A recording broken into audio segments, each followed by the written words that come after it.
Hello बच्चों, let's read the question. The basicity of phosphorus acid H3PO3 इज। So हमें क्या पूछा है कि जो फोस्फोरस एसिड होता है H3PO3, इसका बेसिसिटी क्या होता है। तो सबसे पहले हम देखते हैं कि हम बेसिसिटी किसी मॉलिक्यूल का कैसे निकालते हैं।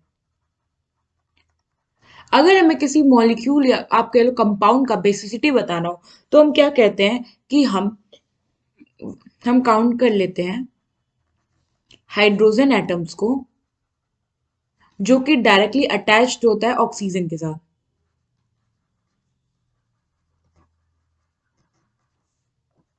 With oxygen atom. तो फॉर एग्जांपल अगर किसी कंपाउंड में दो दो ऑक्सीजन है और दोनों ऑक्सीजन पे एक एक हाइड्रोजन लगे हैं, तो इसका मतलब कि उसकी जो बेसिसिटी हो जाएगी वो 2 हो जाएगी। क्यों? क्योंकि वहां से दो हाइड्रोजन एटम जो है वो निकल सकता है। नाउ अब हम देखते हैं हमारा H3PO3। H3PO3 which is phosphorus acid, इसको ऑर्थोफोस्फोरस भी कहते हैं। ऑर्थोफोस्फोरस। अब हम इसका स्ट्रक्चर देखते हैं।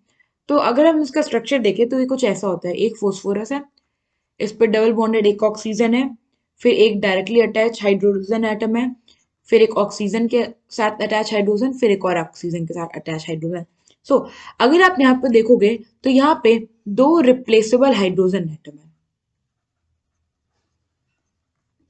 हाइड्रोजन एटम कैसे कहा दो? क्योंकि ये हमने क्या कहा था, बेसिसिटी कैसे पता चलती है कि हम काउंट कर ले कितना हाइड्रोजन एटम डायरेक्टली अटैच है ऑक्सीजन एटम से। तो यहाँ पे दो हाइड्रोजन अटैच है ऑक्सीजन से, तो इसका मतलब इस पे दो रिप्लेसेबल हाइड्रोजन एटम हुए। सो इट मीन्स इसकी जो बेसिसिटी हो गई